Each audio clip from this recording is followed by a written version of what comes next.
Blessings of the forest, and a very good day to you all. Let's jump right in to part of the conversation that I want to work on today. Going to be going over two spirit animals, and in kind of keeping with yesterday's video, these particular spirit animals are reptiles. So first, let's take a moment and let's look at the lizard as a spiritual animal, as a spirit animal. And so you've got a lot of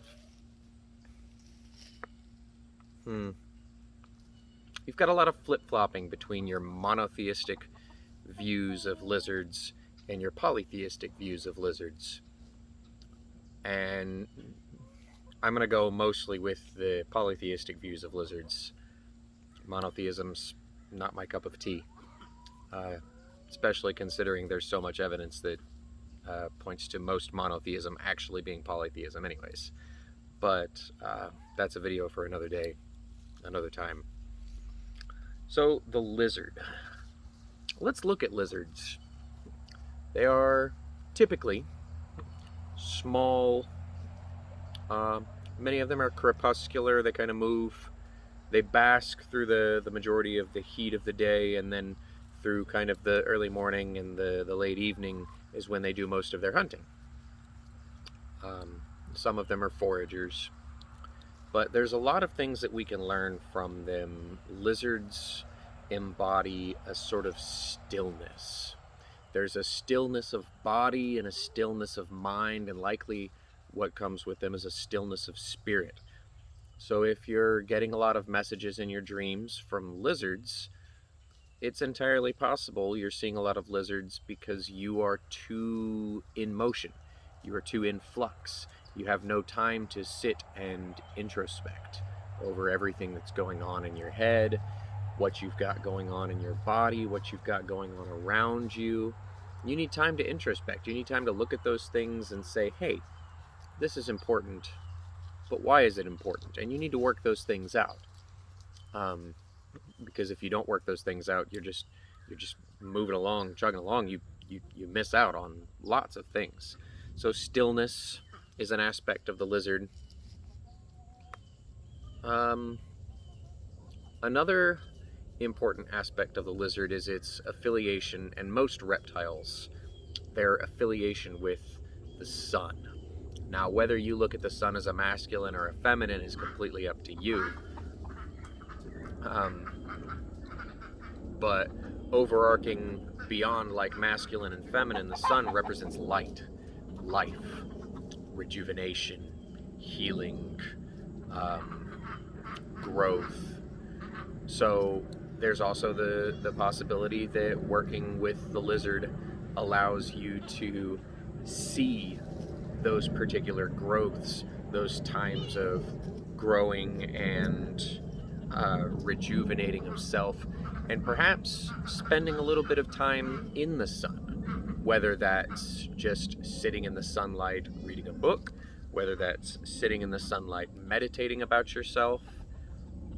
It could be sitting in the sun working in the garden, right? Those are all good examples of sun activities that don't require a whole lot of movement, that can kind of help you sit into stillness. Now, the majority of lizards are also carnivores. I believe that's correct, but if I have anybody who's a biologist who can double check me on that, that would be good. But I believe that the majority of lizards are carnivores. So it could be that this is just another smaller hunter spirit communicating with you in a way to teach you about how to achieve the goals that you're going for. Hunting is just a methodology. Hunting is a good correlation for goal achieving. So if you want to look at hunting not as, like hunting, but as more of an allegory for achieving your goals, then the lizard may be teaching you that there are more ways than what you are currently doing in order to achieve your goal. Perhaps you do need some of that stillness to be able to even figure out what your goal is. Or perhaps you need stillness to be able to wait for an opportunity to arise. Um, Perhaps you need to heal enough or rejuvenate enough to be able to put the energy in to go and do something new. Um, so those are my thoughts on the lizard as a spirit animal, as a spirit guide. Um, Now we move on to the snake as a spirit guide, as a spirit animal. The snake is a representation of that which is deeply instinctual, deeply primordial. Um, Snakes are across the board only carnivores. They are hunters. They are ambush predators. Um, they represent a spot in the ecosystem which, um, kind of like on my property here, all of the snakes help dim and eliminate the number of pests that could come into my garden, eat my food, that could get into my house and kind of tear things up on the inside of the walls and whatnot. They eat these things. And so there's a symbiotic relationship there between anyone who lives on a large property and the snakes that are on the property. So you take care of the snakes, they take care of you. But that kind of diverges from the spirit of the snake, which kind of fits in line um, with what I was talking about in my other video about the dragon mind, the reptile brain. Snakes are deeply, deeply instinctual. Um, they work a lot with um, water and earth energy, very sensate, fluid, um, reactionary almost. And so perhaps if you're getting a lot of snake energy, if you're getting a lot of snakes in your dreams, you need to take a look at how you are interacting with things as they occur to you in your life. Perhaps you need to take a moment and sit and wait for a better opportunity to present itself before you take the next leap. Um, Snakes typically also tend to represent wisdom. Um, they also represent rebirth, regrowth, regeneration, healing. Um, Snakes and all reptiles, because reptiles all shed their skin.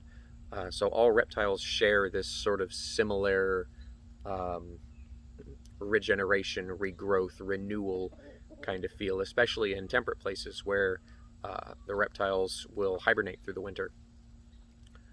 Um, because then you just double that on with the shedding, and you've got the hibernation, which is kind of a controlled death, and then in spring they become active again, and that's kind of like rebirth, regeneration, the phoenix kind of idea. Um, so with those things, as you're exploring your spirit animals and you're exploring the different messages that these animals are bringing you, um, it could possibly mean that you are either in a position to be able to heal or that you are in a position where you need to heal. These are, of course, things that you should be working on with yourself. These are by no means, the only way to look at these particular spirit interactions. But that's a lot of what you're going to get. Um, So across the board, any kind of reptile is likely going to have some sort of healing and rejuvenation tied in with it. They also, I would go so far as to say that reptiles across the board represent unconsciousness and lack of ego. Maybe not ego death per se, but they represent an antithetic force to the ego, one that takes the ego and says, well, that's really not how this works. That's really not how this is going to go. And that's important. Your spirituality should always be challenging your ego. Your ego is not the enemy, mind you, but your ego can never grow. You can never grow if you are never challenged. If you are never put in uncomfortable positions, you can never grow. And so reptiles as a whole tend to challenge your um, stasis of ego, anyways. Um, so it's always a good way to look at it, a good way to kind of feel out what you may or may not need from your particular interactions. Well, that's what I've got for everybody today. Hope you guys enjoyed my tirade, um, my soapbox. If you guys have any questions, comments, concerns, anything you'd like to bring up, throw it down in the comment section. I will do my best to try and answer anything. And before you guys ask, yes, the snake is my spirit animal. I think I mentioned that in one of my older videos when I started this, that I would eventually get into it. But I feel like it's a good starting point after talking about reptile mind and the dragon mind to kind of dive into some reptile spirit animals. I hadn't really gone that far yet. So hope you guys liked the video. Again, like and a comment would be super appreciated, and look forward to seeing you guys next time. Blessings of the forest, and have a very good day. See you next time.